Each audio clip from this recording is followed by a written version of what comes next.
қойғанша дегенмен. Рахмет Бағдәулет.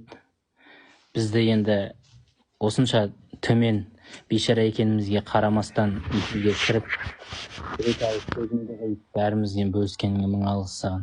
Ашуланып кеткенім үшін ренжіме енді. Ол адамдар сен сияқты кейде қуып кетеді ғой.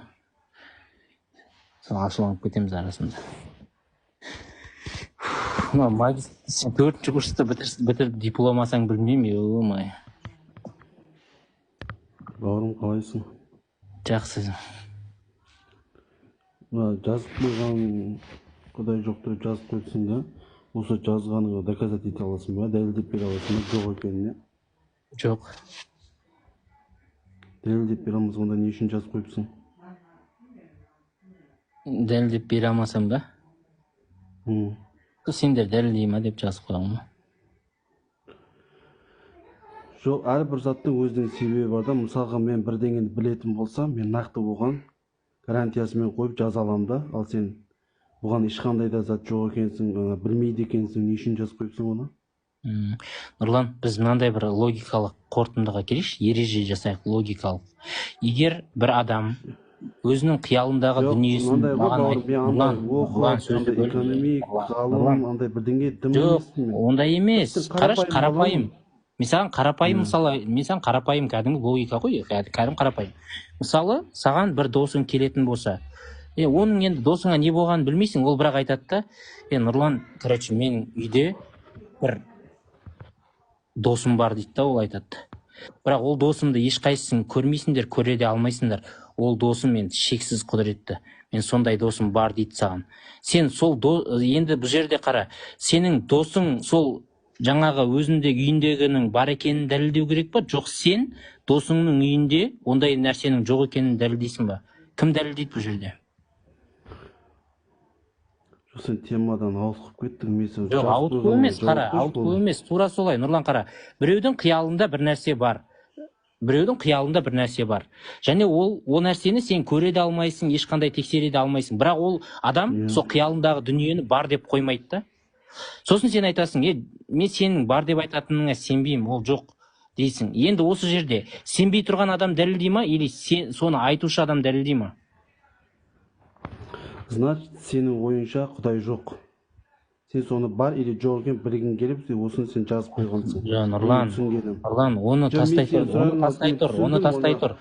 Жаңағын анықтап алайықшы. Дәлелдеу жүгі кімнің мойнында? Не заттың дәлелдеушігі? Яғни біреу қиялындағы бір нәрсені бар деп қоймайды да, мысалы.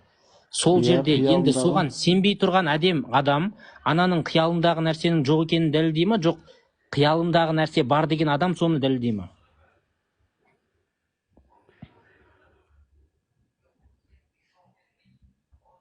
Бұл жерде кім дәлелдейді?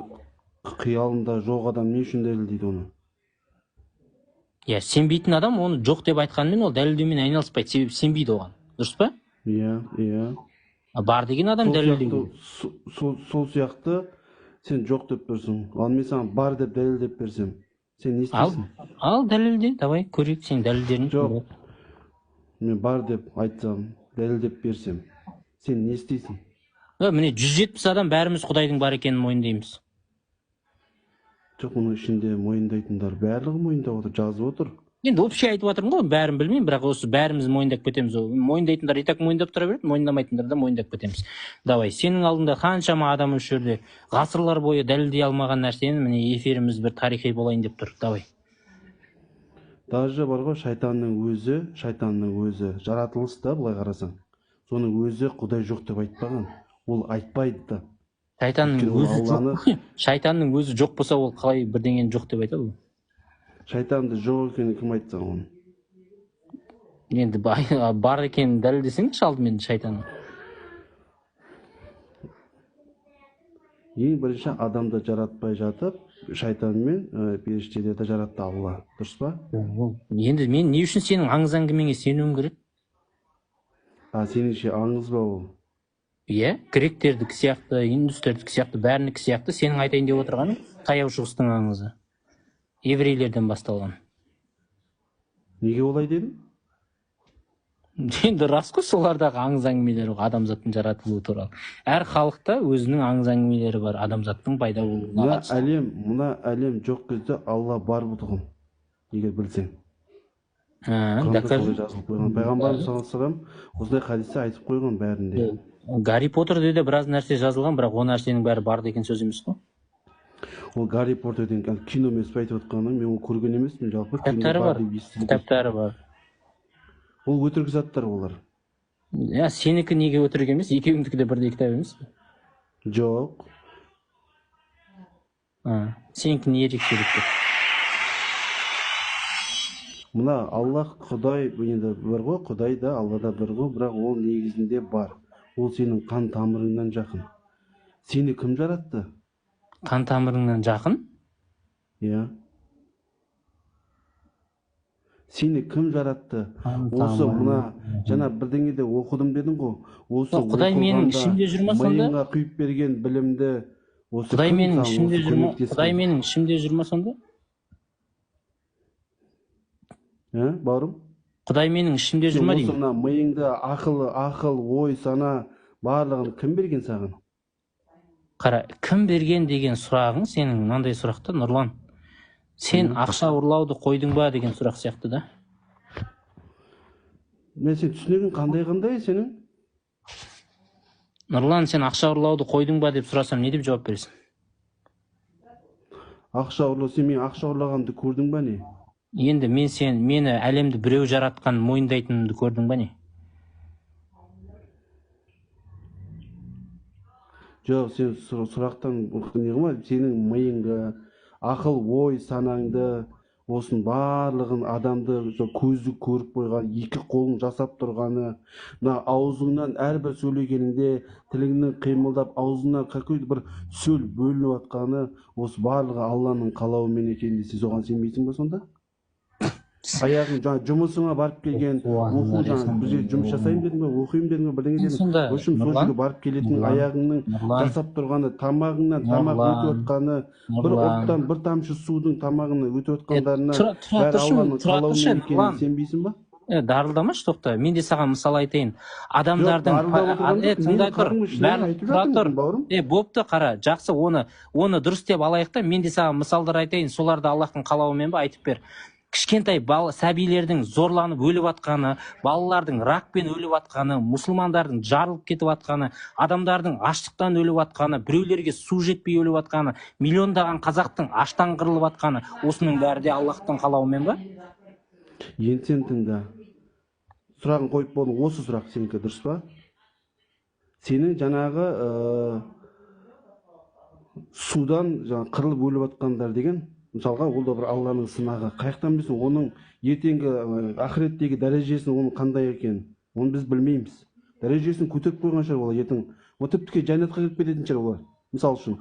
Ал жаңағыдегі зорлап кетті деген адам, мысалға, біреудің бір ер азамат біреудің бір қызын зорлады. Бұл бір. Не үшін зорлады? Сенің ойынша Алланың қалауымен деген сөз дұрыс па? Сенің ойынша сондай.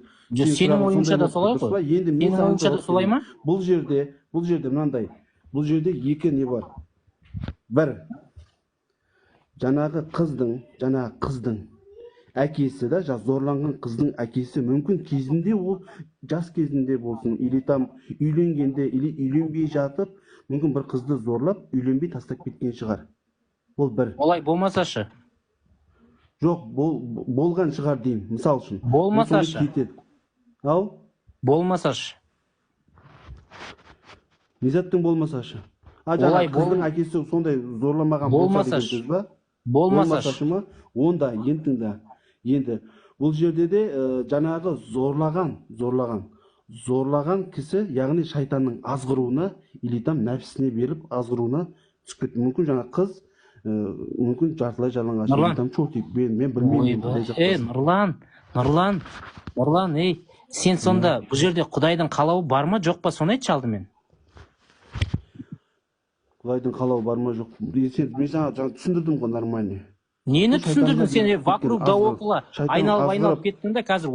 Одан да оны да сұрайын қазір. Сен алдымен сұраққа нақты жауап бер. Жаңа бәрін айтып жатыр едің ғой. Аузыңа сөз бөлінгені, тамағыңның жұтынғаны, машалла, бәрі Аллахтың қалауымен деп. Қыздың зорланғаны да Аллахтың қалауымен ба? Соны айт алдымен сен. Мен жаңа ғана түсіндірдім соны.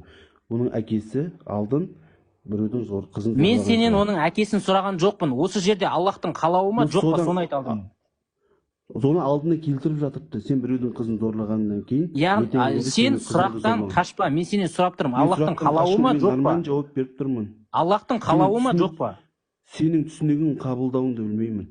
Аллахтың қалауы ма, жоқ па? Нұрлан, сұраққа тура жауап бер. Аллахтың қалауы ма, жоқ па? Енді сен тыңдашеш, сәл сабыр сақта, сөйледің ба, тыңдап біл. Жаңағы бір қызды әкесі зорлаған болса, значит, оның алдына әкеліп тұр. Ол Алланың қалауы. Мен сенен әкеліп тұр ма, әкеліп тұрған жоқ па, себебі қандай деп сұраған жоқпын. Зорланған қыздың зорланғаны Аллахтың қалауымен ба, жоқ па, соған жауап бер. Мен жаңа ғана айттым, Алланың қалауы деп. Жаңа ғана әкесі біреудің қызын зорлаған болса, дұрыс, болды. Ар жағын тоқтата тұр. Ар жағын тоқтата тұр, Нұрлан. Демек, қыздың зорлануы да Аллахтың қалауымен болған жағдай ғой. Әкесінің көзіне көрсеткені. Жоқ, оны кейін айтамыз. Әкесін кейін айтамыз. Қыздың зорлануы. Не үшін кейін айтасың оны? Алдымен анықтап алайық, Құдайдың қалауымен ба, жоқ па? Мен саған жаңа ғана түсіндірдім. Ол қыздың әкесі қандай да бір қызды зорлаған болса, Алла оның алдына әкеледі. Ол Алланың қалауы. Демек, қыздың зорлануы, тұра тұр. Демек, қыздың зорлануы ол Аллахтың қалауымен болған нәрсе. Дұрыс қой?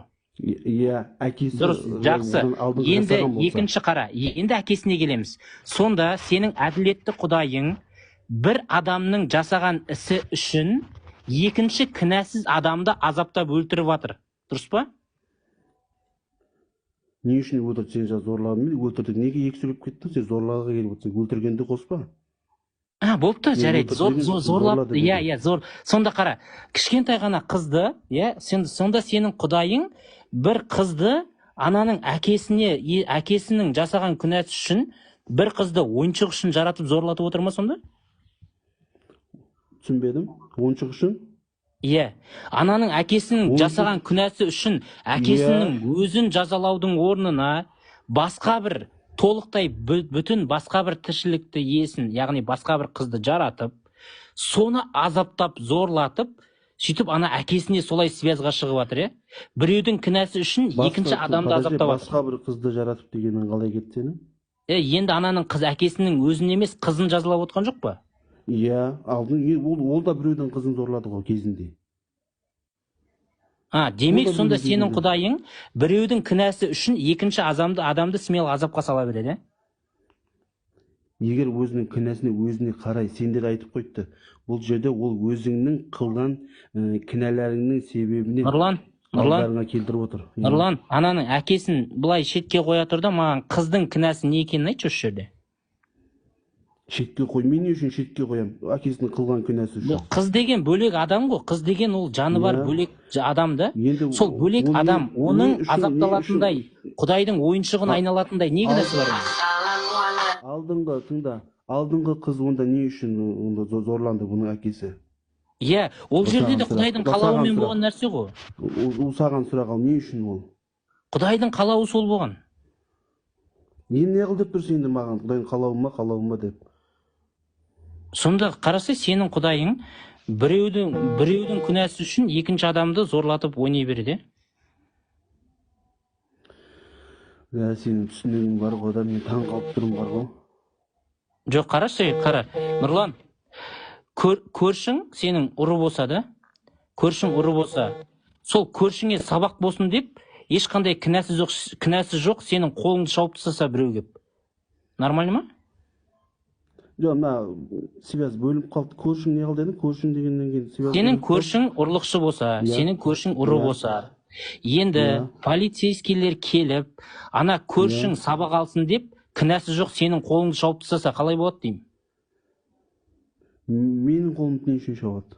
Ана көршіңе сабақ болсын депші, көршің сен күнә жасап жүр ғой, соған сабақ болсын деп. Сен сұрағың ыңғайсыз емес па? Жоқ, нормально ғой, ана көршің күнә жасап жүр да, соған күнәсін Иә. көзіне көрсетіп сабақ алдыру үшін күнәсі жоқ сенің қолыңды шауып тастасақ дұрыс па деймін. Ол қай жағынан дұрыс болады? Мен дым ештеңе жасамасам мен қолым не үшін шабады? Сол жаңағы милиция қызметкерлері тупой ма не? Енді осы нәрсені Құдайға қояйық та. Әкесі күнә жасап жүрген болса, қызды Иә. не үшін, ол әкесінің күнәсі үшін неге қызды азаптау керек та ол жерде? Қыздың ешқандай күнәсі жоқ. Алланың өзінің қалауы. Сен жаңа милицияны тупой дедің, милицияның орнында негізі Құдайың тұр да ол жерде. Жоқ, сен тыңдап ал. Енді сен тыңда. Алдыңғы қызды әкесі не үшін зорлады? Ол зорлаған үшін әкесі кінәсін тартпай ма ол? Қылмысты жасаған адам тартпай ма азабын? Иә. Негізі оның астында да қандай да бір хикметтер, заттар бар. Бұған біздің екеуміздің де ақылымыз жетпейді. Біз Құдайдың қалай жасайтынына екеуміздің түк те ақылымыз жетпейді. Сенің де менің, біз қандай да бір академик, наук, ғылым болып кетсек те, жақсы. Енді ғайыптағы затты түсінбейміз. Иә, Нұрлан, келесі жолы осы мысалды айтпас бұрын, менің жаңағы көршіңмен айтқан мысалым бар ғой, сол нәрсені есіңе түсір. Мен сенің айтқан сөздеріңнен еще бір нәрсені байқадым, ол нәрсені де жібермеймін. Сен жаңа айттың да, может, ол қыз, кішкентай қыз, шортикпен бірдеңемен ашық жүрген шығар дейсің. Сен сонда... Бұл жерде екінші вариантын айттым мен. Сенің екінші вариантыңды талқылайық. Шайтанға еріп кеткен шығар. Екінші вариантыңды талқылайық. Сонда, ана сен жаңа зорлаған адам кінәлі. Сен бар ғой, осындай білімді бергеннен кейін сені Аллах Тағала ертіп. Нұрлан, тоқтай тұр. Сен сонда шортик киіп жүрген, ашық киініп жүрген кішкентай сәбиді өзі кінәлі деп тұрсың ба зорланғанына? Сен жаңа енді сәби дедің, қыз деп бол, енді неғып сәбиге түсіп кеттің? Сәби деп кішкентай қызды айтады, кішкентай бала туралы сөйлесіп отырмыз ғой біз. Жаңа қыз дедің сен. Қой, сен ма сәби деген әңгіме айтқан жоқсың, сен қыз дедің. Кішкентай қыз деп айтып отырмын мен саған. Кішкентай қыз деп айтып отырмын. Баған әкесі деп отырмын ғой, әкесіне кішкентай қызы деп айтып отырмын саған. Қойса, енді өз сөзден секірмеп, сен қыз деген сөз айтты. Әкесінің қызы деп айтып отқан жоқпын ба бағаннан бері саған? Жоқ, әкесінің қызы болса, сен сәби деген сөзді қойса, сен сәби деп отырсың. Сәбиді мен сәбиді зорлап дегенде көрмеппін, осы кезге дейін. Естіген де жоқпын даже. Аузубилля. Ладно, сонда ашық жүрген қызды зорлаған болса, қыздың өзі кінәлі ғой сенің ойыңша? Мүмкін. Оның да жаңағыдегі нәпсі, еркектің нәпсі дейтін шайтан білесің ғой. Шайтан сендер біле қара, оған қарашы Нұрлан. Сен сонда қара, біреудің машинасын ұрлап кетсең, ашық қойған өзің ғой деп айтасың ба? Затты ашып қойған өзің ғой. Біреу машинасының есігін жаппай кетті, мысалы шы, жабылмаған есігін ашық тұр. Сен соны барып ұрлап кетесің да, одан кейін неге ұрладың десе, өзің ғой есігін ашық тастаған деп айтасың ба? Не үшін ой деп айтады? Нұрлан, өміріңде шорти киіп жүрген... Жамырайын деп бір сұрақ. Мына жігітпен сөйлесіп. Ой, зарламас, бір сұрақ қоям, болды шығамын, зарламас. Жоқ, мына жігітпен сөйлестім ба? Шортимен жүрген неше қыз зорладың өміріңде?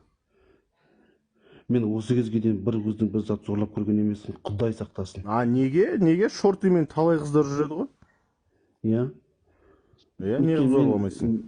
Менің тілімде зікірім бар.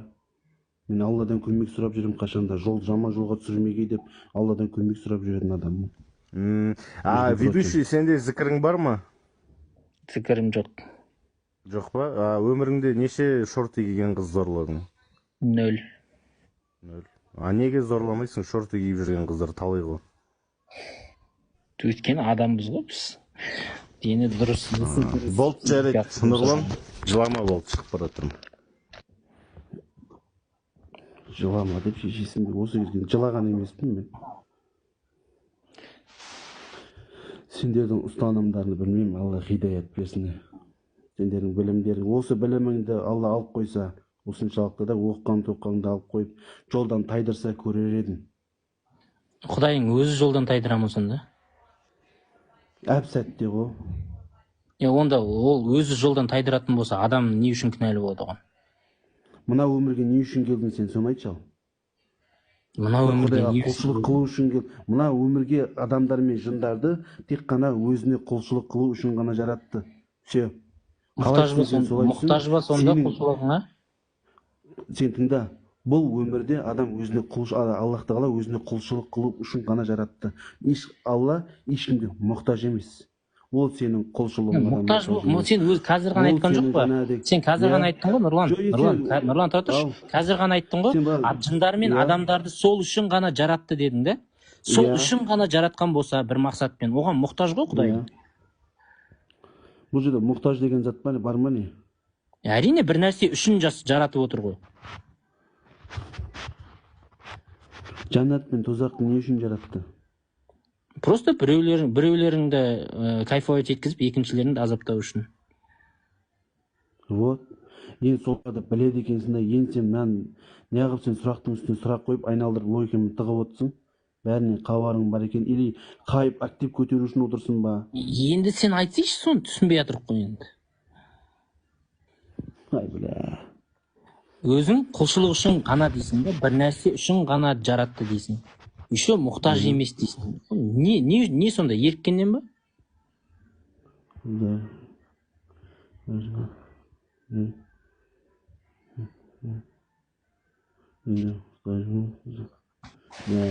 Не болып, Нұрлан? Адамдарға не болып кеткені жазып отқандарын қарашы. Сен мынандай нәрсе да, Нұрлан. Қылмыс жасалған болса, сен victim